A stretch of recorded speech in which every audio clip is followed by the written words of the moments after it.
कई बार क्या होता है ना कि अंग्रेजी हम लोग सीख रहे होते हैं, कुछ हद तक सीख गए होते हैं, लेकिन जब भी वाक्य को शुरू करने की बात होती है, कोई भी कॉन्वर्सेशन शुरू करने की बात होती है, बहुत हिचकिचाहट होती है क्योंकि शुरुआत करने के लिए शब्द हमारे पास कम पड़ जाते हैं। तो आज की क्लास में स्पेसिफिकली जब आप किसी भी बातचीत को शुरू करने जा रहे हो, अपनी लाइन को शुरू करने जा रहे हो, कौन से शब्दों का चयन आप कर सकते हैं आज की क्लास में सीखेंगे। हमारी ऐप, हमारी पेड क्लास, हमारी किताबों से जुड़ी किसी भी जानकारी के लिए इस नंबर पर व्हाट्सएप मैसेज कर लीजिएगा।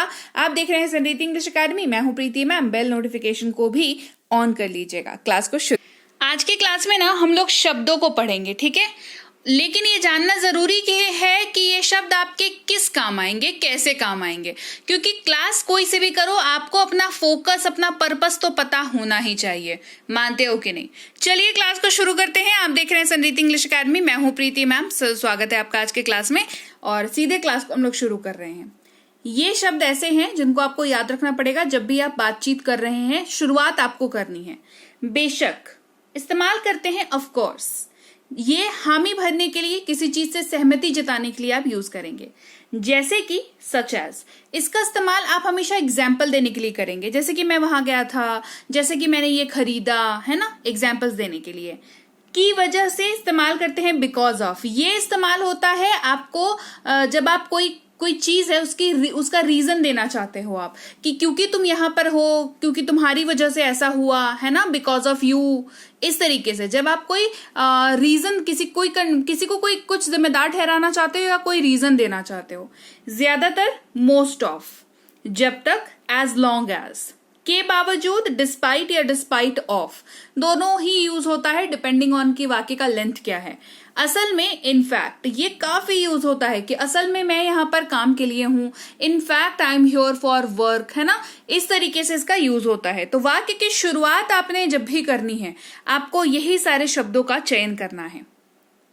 अनदेखा करना, इग्नोर, है ना, इसको वाक्य में भी यूज करते हैं। जैसे कोई कुछ बता रहा है कि अरे देखो ना, वो आ रहा है या वो आ रही है, जिसको आप नहीं देखना चाहते हो, तो आप सिंपली कह सकते हो इग्नोर, इग्नोर, है ना। तो ये एक वर्ड ही जो है एट टाइम्स पूरे सेंटेंस का काम कर जाता है। सहना या बर्दाश्त करना, टॉलरेट करना, है ना, टॉलरेट करना, किसी चीज को बर्दाश्त कर रहे हैं, सह रहे हैं कि अरे भाई बहुत गर्मी है, उसको गर्मी बर्दाश्त कर रहे हैं, तो टॉलरेट कर रहे हैं गर्मी को। बढ़ना, इंक्रीज, घटना, डिक्रीज। बचपन में पढ़ा था इंक्रीजिंग ऑर्डर करो, डिक्रीजिंग ऑर्डर करो, मैथ्स में बेसिकली। तो आप कैसे याद रखते थे कि जब गिनती को छोटे से बड़े की जाए तो वो इंक्रीजिंग ऑर्डर है, और जब बड़े से छोटी की जाए वो डिक्रीजिंग ऑर्डर है। तो यहाँ पे चेंज हो जाता है क्या? जी नहीं, जवाब यहाँ पर भी वही रहता है। जब कोई चीज बढ़े, जैसे बुखार बढ़ रहा है या ग्लोबल वार्मिंग बढ़ रही है, तो इंक्रीज हो रहा है, और पेड़ पौधे घट रहे हैं तो डिक्रीज हो रहा है, ठीक है। होना या बन जाना, बिकम इस्तेमाल होता है। विचार करना, कंसिडर, है ना, जैसे ये वाला कब यूज होता है ना, जब किसी ने आपको कोई डिसीजन लेने को बोला और आप ना तुरंत वो डिसीजन नहीं लेना चाह रहे हो, आप चाह रहे हो कि थोड़ा रुक कर, थोड़ा ठहर कर, थोड़ा संभल करके, अच्छा ठीक है ना, बात करके बताते हैं, तो आप जो है वहां पर कंसिडर वर्ड का यूज करेंगे, है ना। फिर अवधारणा या धारणा, है ना, अवधारणा या धारणा बेसिकली ये ऐसे यूज होता है जब कोई चीज आपको पता है पहले से, कोई चीज के बारे में आपको ऑलरेडी है थोड़ा बहुत नॉलेज, ठीक है, और अचानक से आपको उस चीज के बारे में कोई नई जानकारी समझ आती है, कोई नई जानकारी पता चलती है। तो क्योंकि आपको वो चीज पहले से पता है, तो आपका एक परसेप्शन बना हुआ है, आपका एक धारणा बना हुआ है कि यार ये चीज तो ऐसी ही होती है। आप ना कभी इस चीज को ध्यान भी नहीं देना चाहते हो कि इसको अलग तरीके से भी किया जा सकता है, इसको अलग तरीके से भी सीखा जा सकता है। तो ये जो कंडीशन होती है माइंड की, जहां पर हमारा ब्रेन जिस चीज को पहले देख रखा है, पहले सुन रखा है, उस चीज को ही मतलब बिल्कुल ही पकड़े हुए रहता है, उसको परसेप्शन कहते हैं, उसको परसेप्शन कहते हैं, ठीक है। फिर स्वीकार करना, यानी कि एक्सेप्ट करना, कोई चीज को एक्सेप्ट करना कि हाँ मतलब मैंने गलती की है, मैं एक्सेप्ट कर रहा हूं, इस तरीके से अपनाना, बेसिकली स्वीकार करना। विचार यानी कि ओपिनियन, आपका थॉट, आपका प्रोसेस, आपका थॉट प्रोसेस, या आपका जो बेसिकली आप जो सोचते हैं उस बारे में, उस सोच को ओपिनियन कहते हैं। मौका या अवसर, अपॉर्चुनिटी कहते हैं। हिचकिचाना हेजिटेशन कहते हैं, कि जैसे मान लो स्टेज पे खड़े को बोलना है पर मुझे हिचकिचाहट हो रही है, तो आपको क्या है, आपको हेजिटेशन है किस चीज की, स्टेज पे खड़े होकर के कुछ बोलने की, आपको हेजिटेशन है। ठीक है। परिस्थिति या हालात, सिचुएशन कहते हैं इसको। हालात और परिस्थिति मुझे एक्सप्लेन करने की जरूरत तो है नहीं, हम सबको पता है हालात और परिस्थिति क्या होता है। इसकी अंग्रेजी सिचुएशन होती है। जैसे मेरी बड़ी खराब सिचुएशन चल रही है, मेरी जिंदगी की बड़ी खराब सिचुएशन चल रही है ना। सिचुएशन सम वर्ड जो है ना थोड़ा सा नेगेटिव टोन का वर्ड है, तो ये पॉजिटिव, जैसे बहुत कोई खुश है, बहुत तरक्की हो रही है, बहुत बढ़िया रिजल्ट कर लिया, एकदम सिलेक्शन हो गया किसी का कहीं पर, तो वो सिचुएशन नहीं है उसकी, वो उसका बढ़िया फेज है लाइफ का, है ना। किसी का नहीं हुआ, कोई पढ़ रहा था, मेहनत कर रहा था, या किसी को बहुत दिक्कत हो रही है जिंदगी में, वो सिचुएशन है। तो सिचुएशन अपने साथ थोड़ा सा नेगेटिव टोन लेकर के चलता है। उम्मीद कहते हैं होप। निष्पक्ष या उचित कहते हैं फेयर, जैसे फेयर गेम है, फेयर प्ले होना चाहिए, फेयर गेम होना चाहिए, मतलब जो सही है वो होना चाहिए, जो गलत है वो नहीं होना चाहिए, फेयर वहां पर यूज होता है। सोचना इस्तेमाल करते हैं शब्द थिंक का, और थॉट जो चीज सोच रहे हो वो थॉट कहलाता है। कम से कम मिनिमम कहलाता है, ज्यादा से ज्यादा मैक्सिमम कहलाता है ना। जैसे मैक्सिमम आपको 3 महीने लगते हैं अंग्रेजी सीखने में, या मिनिमम एक्चुअली आपको मिनिमम 3 महीने लगते हैं अंग्रेजी सीखने में, और मैक्सिमम जो है 8 महीने लगते हैं, उससे ज्यादा लग ही नहीं सकता। इतना ही समय दो, फ्लुएंट हो जाओगे। के बदले में, इंस्टीड ऑफ, जब आप कोई एक चीज दूसरी चीज के बदले में, मतलब बदले में समझ रहे हो ना, कोई कपड़ा आप लेकर के आए हो मॉल से, आपको नहीं पसंद आया, साइज नहीं फिट आया, तो उसके बदले में आप दूसरा कपड़ा लेते हो, समझ रहे हो, उसको कहते हैं इंस्टीड ऑफ, है ना। धैर्य इस्तेमाल करते हैं शब्द पेशेंस का।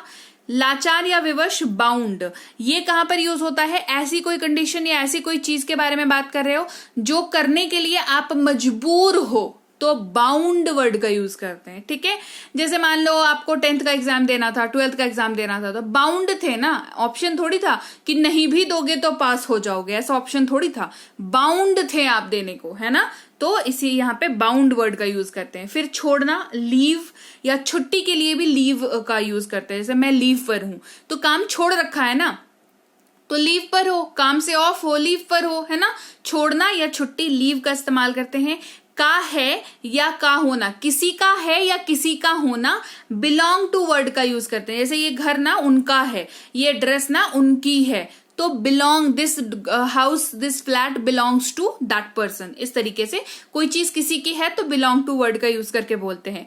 उत्कृष्ट या उम्दा, कोई चीज बहुत ही बढ़िया है, कहते हैं एक्सीलेंट। जैसे हम लोग छोटे थे तो बचपन में टीचर हमें नहीं देती थी कॉपी में बढ़िया हैंड राइटिंग हुई तो एक्सीलेंट लिख करके देती थी, मतलब कि बहुत अच्छा प्रदर्शन किया है।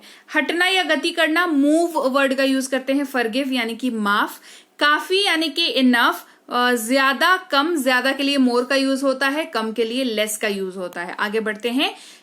सहायता देना, असिस्ट करना, इसीलिए असिस्टेंट कहते हैं। बैंक में जाते हो, असिस्टेंट मैनेजर कहाँ है, तो कभी सोचा कि इस असिस्टेंट का मतलब क्या होता है, तो वो उसकी सहायता करता है। जो मैनेजर होता है, मैनेजर के काम को मैनेज करने में उसकी सहायता करता है, इसी वजह से वो असिस्टेंट मैनेजर कहलाता है।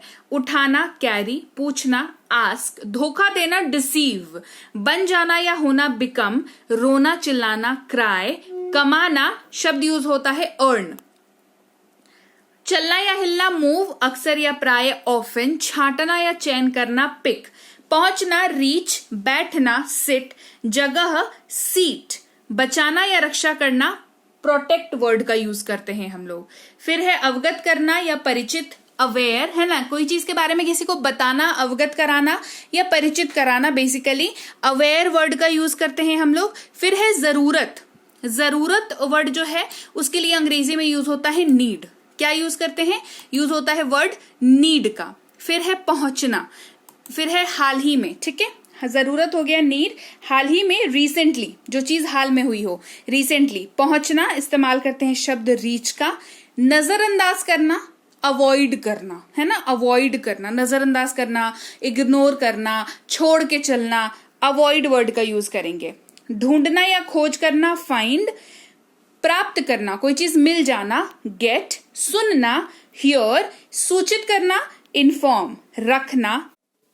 तो लीजिए भाई, ये थी आज की क्लास, और क्लास आपको कैसी लगी ये आपका बताना मुझे काम है, तो आप मुझे जरूर बताइएगा कि क्लास आपको कैसी लगी। बढ़िया लगी है कमेंट सेक्शन में बताइए, क्लास को लाइक कर दीजिए, शेयर कर लीजिए। आप देख रहे हैं समृद्धि इंग्लिश अकेडमी, सब्सक्राइब करके बेल नोटिफिकेशन को ऑन कर लीजिए। इसके साथ ही अगर आप कोई कोर्स करना चाहते हैं, जैसे बेसिक से प्रो, ये स्पोकन इंग्लिश का कोर्स है, इंग्लिश राइटिंग का कोर्स, ग्रामर का कोर्स, रीडिंग का कोर्स और ये ई बुक्स, ये सब कुछ आपको मिल जाता है हमारी ऐप समृद्धि इंग्लिश अकेडमी पर। इस ऐप को आप गूगल प्ले स्टोर से डाउनलोड करके इंस्टॉल कर लीजिएगा। यहाँ पर आपको फ्री और पेड दोनों तरह की क्लासेस मिल जाती हैं। साथ ही ऐप से संबंधित और अधिक जानकारी के लिए इस नंबर पर संपर्क कर लीजिएगा। हमारी ई बुक्स जो है इस वेबसाइट पर भी अवेलेबल हैं। ई बुक का मतलब होता है पीडीएफ वाली किताबें, तो आपको इनको जो है डाउनलोड करना जरूरी है। इसके अलावा हमारा व्हाट्सएप का ग्रुप, हमारा टेलीग्राम का चैनल जरूर ज्वाइन करके रख लीजिएगा। रोज जो क्लास आएगी आपको सीधे आपके मोबाइल पर मिल जाएगी और आप आसानी से क्लासेस को अटेंड कर पाएंगे। और इसके साथ ही मैं आपसे मिलूंगी आपकी अगली क्लास में, यानी कि कल। Till then, thank you so much for watching. Stay tuned to Samriddhi English academy.